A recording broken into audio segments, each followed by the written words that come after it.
Nuk janë as 100 prej tyre, nuk janë as 50, ndoshta janë 80 gjithsej. Në këtë mënyrë shkëmbehen fjali rreth numrit të njerëzve që janë mbledhur rreth kuvendit ose në vendet ku janë mbajtur protesta sporadike në javët e fundit midis qytetarëve rebel të Serbisë kundër regjimit diktatorial të Aleksandar Vučić. Pas një viti i përvoje tragjike, me shkarkime nga puna, shantazhe financiare, rrahje, mbyllje shkollash, studentë që humbasin vitin shkollor, askush nuk ka kohën dhe burimet për të dalë më tej në rrugë për të ushtruar presion mbi diktatorin që të shpallë zgjedhje.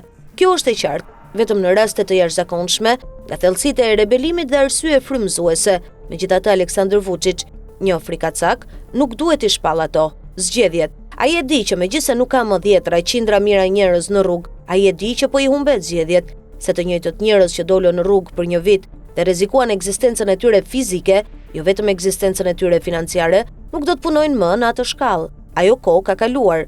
Të gjithë presin zgjedhjet, por paradoksi qëndron në faktin se koha ka kaluar edhe për regjimin e tij, ndërsa koha e trazirave në rrugë ka kaluar. Ai e di që edhe pse nuk ka grumbullime masive në rrugë, siç ishte rasti disa muaj më parë, kjo nuk do të thotë që njerëzit e tërhequr në shtëpitë dhe vendet e tyre të punës nuk do të thonë jo në lidhje me sundimin e tij në qendrat e votimit. Pavarësisht të gjitha makinacioneve zgjedhore në cilat është angazhuar, duke vjedhur dhe gënjur, Vučić nuk mund të fitojë më as në zgjedhje të tilla të manipuluara. Ai e di shumë mirë këtë dhe nëse asnjë person i vetëm nuk do të dalë në rrugë për të protestuar kundër regjimit të tij. Të gjithë ata miliona njerëz tani janë ulur në koltukët e tyre në shtëpi, duke qeshur me median dhe propagandën e tij, me cilat ai po përpiqet të ndryshojë, të imponojë pikpamjet e tij. Ata pyesin veten se cili budalla tjetër mund të besojë gënjeshtra të tilla, të gëlltisë, vjedhje të tilla, shmangje të tilla, përgjegjësie për vrasjet. Qytetarët e dinë këtë.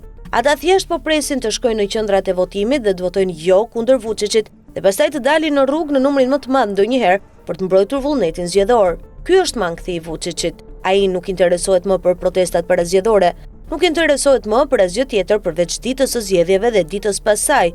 Ai e di se çfarë pret. Ai është një meçër. Ai lufton me trimëri për gjithë pasurinë që fitoi si profiter i luftës, dhe ai duti më i madh i pronës së qytetarëve të Serbisë, i regjistruar në historinë e kohëve të fundit. Ai nuk do të heqë dorë nga kjo.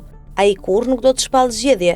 Ai e di që qytetarët po e presin në çdo copë asfalti në Serbi, në çdo koltuk, në çdo vend pune, për ta çuar në gjyq, për të përgjigjur, pasi të jenë larguar nga pushteti. Ai e di që masa e demonstratave nuk është më një kriter për shprehjen e humorit të opinionit publik ndaj regjimit të tij. Ai e di që humbet zgjedhjet pavarësisht kushteve.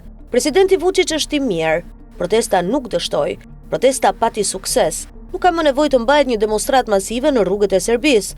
Protesta kundër regjimit të Vučić hyri në çdo shtëpi, në çdo vrim, në çdo mur, në çdo mobilje, shkruan Danas. Askush nuk do të votojë më kurrë për Aleksandar Vučić, vetëm për fat të keq, ata që shantazhohen dhe kontrollohen drejt për drejt. Ato do të jenë votat e tij të vetme.